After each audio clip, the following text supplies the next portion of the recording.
Thiruvananthapuram medical കോളേജിലെ സാമ്പത്തിക ക്രമക്കേടിൽ കരാറുകാരുടെ തുകയിൽ നിന്നും നികുതി വെട്ടിച്ചതായും കണ്ടെത്തൽ. ലാബുകളിൽ നിന്നുള്ള വരുമാനം ബാങ്കിൽ അടച്ചില്ല. 2019-2020 കാലഘട്ടത്തിലാണ് ക്രമക്കേട് നടന്നതെന്നും ഓഡിറ്റ് വിഭാഗം കണ്ടെത്തിയിരുന്നു. വിവരങ്ങളുമായി പ്രശാന്ത് ശങ്കരമംഗലത്ത് ചേരുന്നുണ്ട്. പ്രശാന്തെ, ഞെട്ടിക്കുന്ന ക്രമക്കേടാണ് തിരുവനന്തപുരം മെഡിക്കൽ കോളേജിൽ നടക്കുന്നത്. ഇത് ആദ്യമായൊരു സംഭവമല്ല. തിരുവനന്തപുരം മെഡിക്കൽ കോളേജിനെ പറ്റി ഇതിനു മുൻപും ഒരുപാട് ക്രമക്കേടുകൾ കണ്ടെത്തിയിട്ടുണ്ട്. പക്ഷെ അതിനൊന്നും നാളിതുവരെയും കൃത്യമായ ഒരു നടപടി സ്വീകരിക്കാൻ ബന്ധപ്പെട്ട അധികൃതർ തയ്യാറായിട്ടില്ല. ഇപ്പോൾ ഏറ്റവും ഒടുവിൽ പുറത്തുവരുന്ന സംഭവം എന്താണ് തിരുവനന്തപുരം മെഡിക്കൽ കോളേജിൽ കണ്ടെത്തിയ ക്രമക്കേട്? ആരുടെ അനാസ്ഥയാണ് നമുക്ക് ഈ വാർത്തയിലൂടെ തുറന്നു കാട്ടാനുള്ളത്? പ്രശാന്ത്.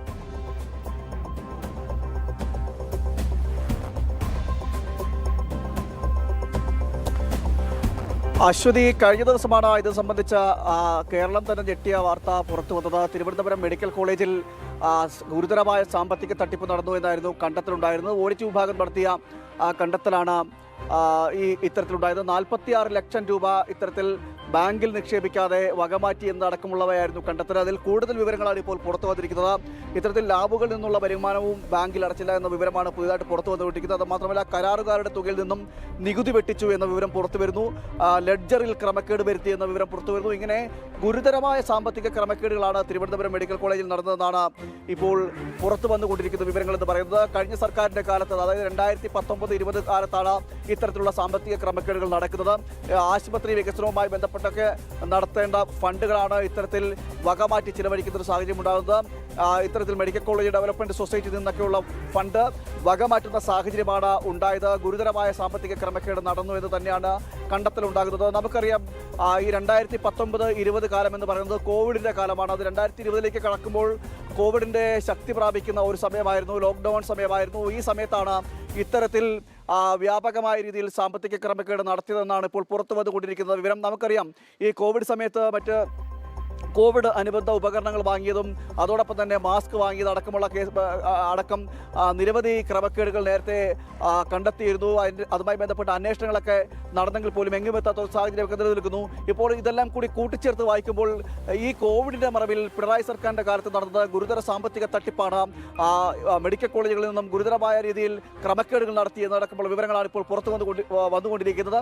ഇത്തരത്തിൽ കഴിഞ്ഞ സർക്കാരിന്റെ കാലത്താണ് 46 ലക്ഷം രൂപ മെഡിക്കൽ കോളേജ് ഡെവലപ്മെന്റ് സൊസൈറ്റിയിൽ നിന്നും വകമാറ്റി ചെലവഴിച്ചു എന്ന വിവരം പുറത്തു വന്നുകൊണ്ടിരിക്കുന്നത്. കഴിഞ്ഞ ദിവസം ഇതുമായി ബന്ധപ്പെട്ട ആരോഗ്യമന്ത്രി കെ മുരളീധരൻ പ്രതികരിച്ചിരുന്നു. വിജിലൻസ് അന്വേഷണത്തിന് ഇതുമായി ബന്ധപ്പെട്ടുള്ള ഉത്തരവുകൾ നൽകുന്നു. ആഭ്യന്തരമന്ത്രിക്ക് ഇതിൽ സമഗ്രാന്വേഷണം വേണമെന്ന് ആവശ്യപ്പെട്ടുകൊണ്ട് കത്ത് നൽകിയെന്നടക്കമുള്ള കാര്യങ്ങൾ ആരോഗ്യമന്ത്രി പറഞ്ഞിരുന്നു. എന്തായാലും അതുമായി ബന്ധപ്പെട്ടുള്ള നടപടികളിലേക്ക് കടക്കാൻ പോവുകയാണ്. ഇനി വിജിലൻസിന്റെ അന്വേഷണം ഉണ്ടാകും. അന്വേഷണത്തിലായിരിക്കും കൂടുതൽ ക്രമക്കേടുകൾ നടന്നിട്ടുണ്ടോ എന്നടക്കമുള്ള വിവരങ്ങളിലേക്ക് പുറത്തു വരിക. ഇത് കേവലം ഒരു തിരുവനന്തപുരം മെഡിക്കൽ കോളേജിനെ മാത്രം ബാധിക്കുന്ന കാര്യമല്ല.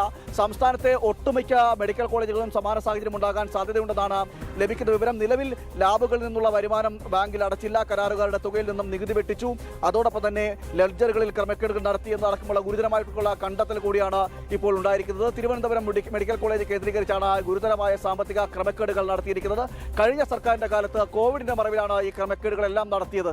അശ്വതി, തീർച്ചയായും വളരെ പ്രധാനപ്പെട്ട വിശദാംശങ്ങളാണ് ഇപ്പോൾ പ്രശാന്ത് തലസ്ഥാനത്ത് നിന്നും റിപ്പോർട്ട് ചെയ്യുന്നത്. തിരുവനന്തപുരം മെഡിക്കൽ കോളേജിലെ സാമ്പത്തിക ക്രമക്കേടിലാണ് ഈ കരാറുകാരുടെ തുകയിൽ നിന്നും നികുതി വലിയ രീതിയിൽ വെട്ടിച്ചതായുള്ള കണ്ടെത്തൽ. കേരളം ഞെട്ടുന്ന ഒരു കണ്ടെത്തൽ തന്നെയാണ്. ലാബുകളിൽ നിന്നുള്ള വരുമാനം പോലും ബാങ്കിൽ അടച്ചിട്ടില്ല. 2019-2020 കാലഘട്ടത്തിലാണ്, അതും പിണറായി വിജയൻ ഭരിക്കുന്ന സമയത്താണ് ഈ പ്രധാനപ്പെട്ട ക്രമക്കേട് നടന്നതെന്നുള്ളതാണ് തെളിവാണ് ഇപ്പോൾ ഓഡിറ്റ് വിഭാഗം പുറത്തു വിട്ടിരിക്കുന്ന റിപ്പോർട്ടിലുള്ളത്. എന്തായാലും വളരെ പ്രധാനപ്പെട്ട വിശദാംശങ്ങളാണ് പ്രശാന്ത് പങ്കുവച്ചത്. ഇപ്പോൾ പാലക്കാട് നിന്നും വളരെ പ്രധാനപ്പെട്ട ഒരു അപ്ഡേറ്റ് അരുൺ ആലത്തൂർ പങ്കുവയ്ക്കുന്നുണ്ട്. നെന്മാറ ഇരട്ട കൊലപാതക കേസിൽ മിറ്റിഗേഷൻ റിപ്പോർട്ട് കോടതിയിൽ സമർപ്പിച്ചിട്ടുണ്ട്. അപ്പോൾ മുദ്രവെച്ച കവറിലാണ് ഈ റിപ്പോർട്ട് സമർപ്പിച്ചത്. അല്പസമയത്തിനകം തന്നെ ഇതിന്മേലുള്ള വാദം ആരംഭിക്കുമെന്നുള്ള ഒരു റിപ്പോർട്ട് കൂടി വരുന്നുണ്ട്. നമുക്ക്